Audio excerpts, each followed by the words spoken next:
kind of wish it was a 20-minute game instead of a 40-minute game. You know, we were ready to play. The kids were ready to play. Stephen Pearl had the game plan, did a great job with our defensive game plan, and we got great looks in the first half. Ran whatever we wanted, and played great basketball.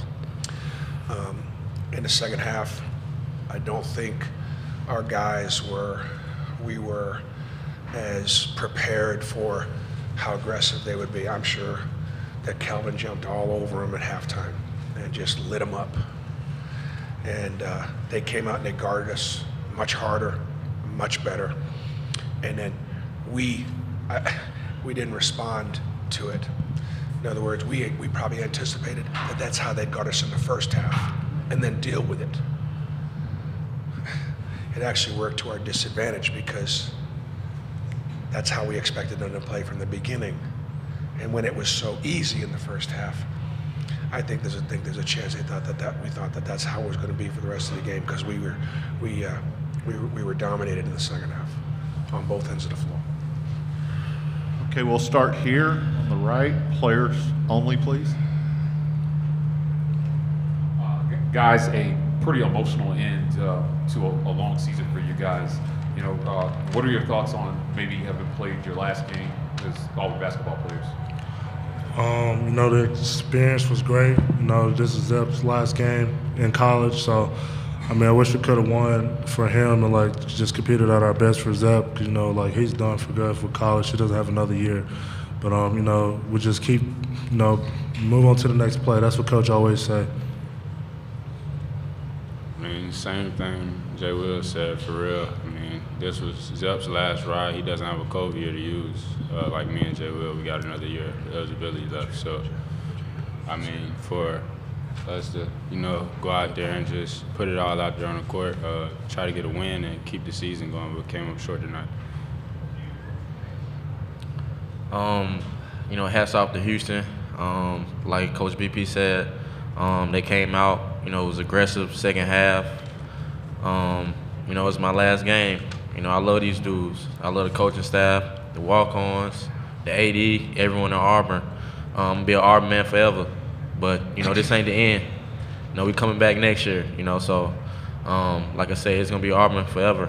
You know, I cherish this moment. I cherish the fans, my family.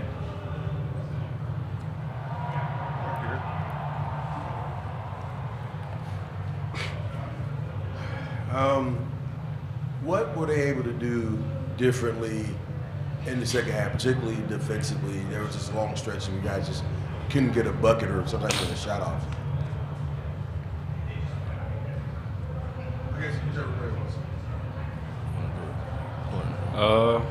Second half, we missed box outs.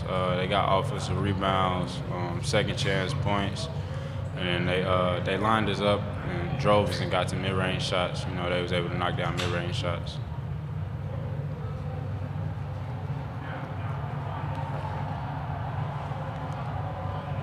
Kind of going off of this question, you two obviously have a COVID year. Have you guys given any thought if you guys are going to use it or not?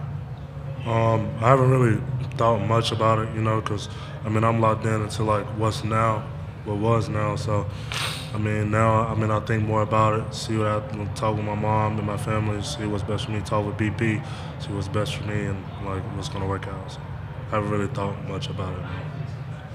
Same as, you know, Jay Will said, we was focused, locked in on the season. We wasn't, you know, thinking about what's next for us. You know, we was locked in on the season, trying to, you know, expand the season, keep going, keep playing with this team.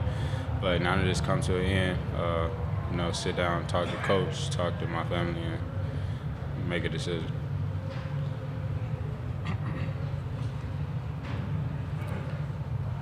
How tough is it, whichever players, or I guess all you guys, like, how tough is it when the free throws aren't falling, and how do you kind of overcome them? All it is free throws is just concentration. You know, you could be tired or whatever, but, like, I mean, you have 10 seconds to shoot a free throw. You know what I mean? That's on all of us. Like, I missed one, a few guys missed a few, but, like, if we make our free throws, we're battling and winning the game, so. Jaylin, as BP said, in the first half, y'all were getting a lot of good looks, running whatever you wanted. It just what was clicking for you guys so well to be playing with such confidence in the first half against a defense like that? Just sticking together. I think like after the first 10 minutes, 5 minutes, they were pretty much gassed. So we were probably tired too, but we just kept pushing ourselves. And we always talk about pushing each other through fatigue. So we just kept competing, and we just competed well.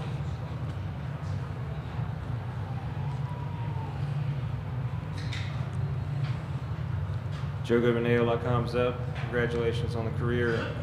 You were at Auburn during such a transformational time for Auburn basketball in the school.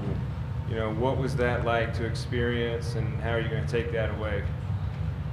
It was a great experience. Coming in with, Wendell, Walker Kessler, Jabari Smith, a couple other guys. We made history. We was #1 in the country. Won a regular season championship, which we didn't predict. We came in, worked hard, and, did it. And then we made history again by making the tournament, going around at 32. But, it's been a hell of a ride. I appreciate Auburn so much. Last question for the players right here.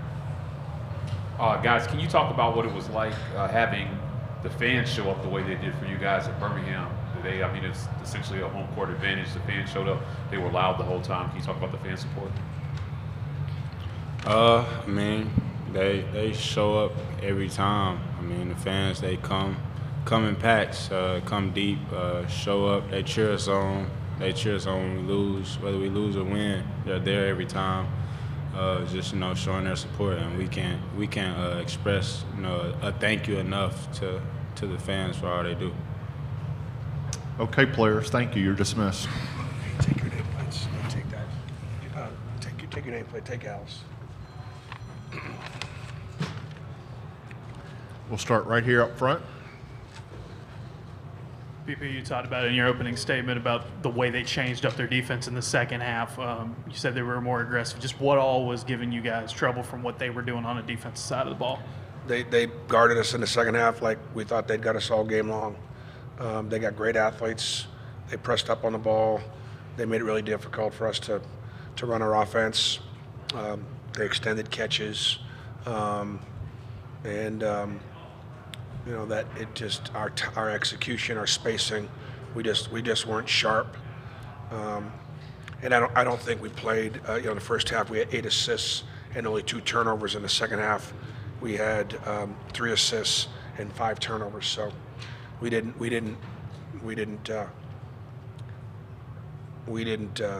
execute, which is not typical. Typical in the second half with the offense in front of our bench, we typically have put up great offensive numbers. So give Houston credit for the way they guarded and their physicality. And we're going to Zoom and take a question from Dan Tortora. Dan Tortora, Wake Up Call, DT.com. Coach, I know that this is not how you want the season to end, but what you can say was most rewarding about the season here with this team specifically, and what you think Kelvin Sampson has done with the Houston program as well. Well, I think 2 things jump out at me. Number one, we're interested in making history, and this team had a good year. And they made the NCAA tournament, and they advanced in the NCAA tournament, and added to the history of Auburn basketball by not losing a first-round game, and gave the 1 seed, a pretty good run for 20 minutes. This team's been resilient. It's played the toughest schedule that I've ever played, 17 games against the field, and just kept bouncing back all year long after tough losses. So you got to admire them and give them that credit. Kelvin is a great coach and a great teacher, and his teams rely on toughness and physicality and conditioning, and he had a number of players play very heavy minutes. I thought that our bench and the fact that we played 10 and he really only played about 7 could have been a factor for us in the second half. but it didn't turn out that way. They obviously turned it up. I mean, look, Sasser was the best player on the floor. He's a great player, and he rose up and made big shots. Mark was able to take our smaller guards and just back them down and score over them. They matched him up against our smaller guards, and he was able to make one-on-one plays, got to the foul line. We missed a lot of free throws, particularly in the second half, that were big factors. Let me tell you, Janai Broom did a lot of really good things. I don't think there will be a player that'll draw 10 fouls in an NCAA tournament game this year. He drew 10 fouls. That's hard to do. And he got we did a good job of getting it in there to him, and he got hammered. And obviously had he been able to finish a few more shots in there, and obviously struggled from the foul line, which was a factor in the second half. But I know he feels terrible. But listen, this team is not here without Janai Broom. We're not an NCAA tournament team. And that piece of adding him made all the difference in our ability to be able to continue to make history and have a good year. Second row. BP, how frustrating is it when the free throws in particular aren't falling? There were just several stretches where you guys just missed both on them. Well, I mean, obviously it's frustrating, but what's more frustrating is that's something you can't control. So the things that I should do a better job controlling are, we just got to recognize that they shot, 50% in the second half. That they were 4 for 10 for 3, and they didn't miss a free throw. They were 18-18 from the foul line. So in the second half, they did everything they needed to do offensively, and we couldn't guard them. That's something we could have controlled. That's something we got to, so the guys could look at this or that, or look. They scored 50 points in the second half. And that's why they won. So, Coach Michael Gittins, War Report. You ultimately you noted the free throw disparity, but 4 of 20 from the field in the second half. From a coaching standpoint, what do you feel like you could have done maybe to prepare the team a little bit for the inevitable adjustments that Houston made defensively? I mean, we missed some. I mean, I think we got pretty good look. I think we got some pretty good looks. It wasn't like there wasn't a lot of there wasn't a ton of panic. Maybe a few possessions in the last 5 or 6 minutes when we didn't run. Panic meaning we didn't run anything. Over dribbled like in the second half, we drove it downhill, and sometimes we got fouled, and sometimes they blocked our shot. And in the first half, we had much more purpose driving it, passing it. We didn't share the ball in the second half. Bruce, I wanted to ask you about Zep, with it being his last game, just the last couple seasons. What the impact he made on this program in his time here? Just what can you say about it? Well, he won a regular season championship. He was part of a team that was ranked #1 in the country. His team this year, played the toughest schedule and one of the toughest schedules in college basketball. They were ranked in the top 25 for I don't know how many weeks. The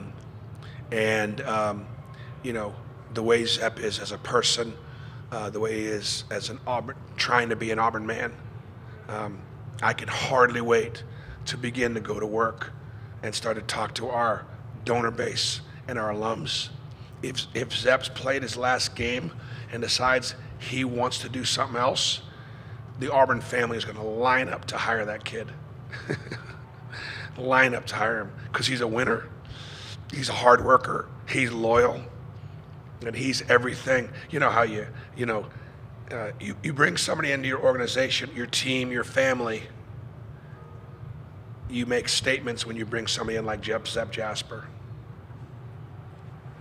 Right here, far right. Carrie Zep, WBTM. Coach, I know at this moment it's difficult to reflect on what this team has meant to you as a person, but you talk about history, and I want to ask you, how has this team left an impact on you? I'm proud of them, but I also have a pretty high standard. And so I'm grateful, and I want them to feel really good about the fact that they had a good year. And, you know, we are grateful for our fan base. I'm grateful for the Auburn University and the way they support us and the way, you know, so many people on our staff and in the university and the athletic department have worked so hard to give us a chance to play, you know, this environment. You know, and I want to thank the NCAA and the committee for helping Birmingham have such a successful weekend by placing us here where our fans could watch us play. And obviously, our fans turned out. So I'm proud of this team. But if you know me, I'm on to the next play, and I'll be recruiting tonight. Bruce, congratulations on a successful season. I want to take you back to 2021. How did the decision of Scoot Henderson to choose to play in the G League reshape the SEC?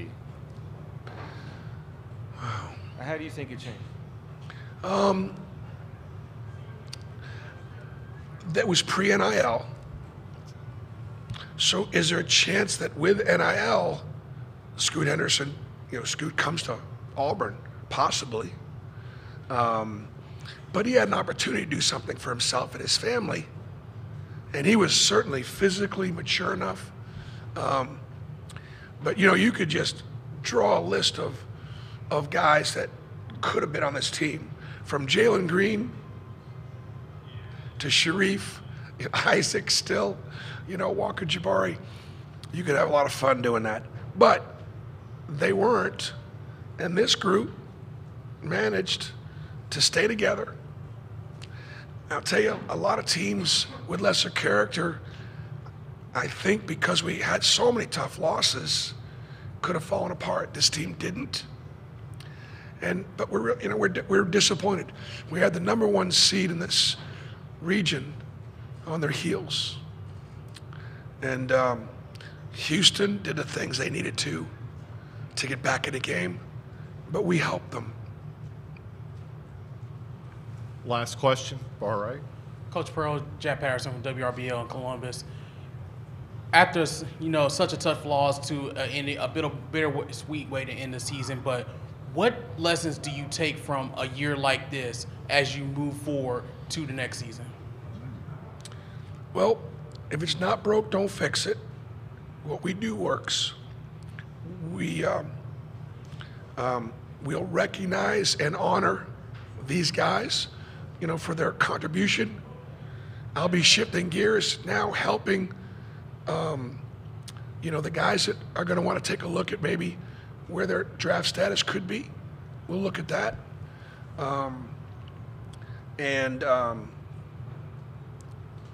You know, within the next week or two, get a look at what our roster looks like if we lose anybody in the transfer portal, and begin to rebuild it. Brought to you by Alabama Beef Farmers and Ranchers.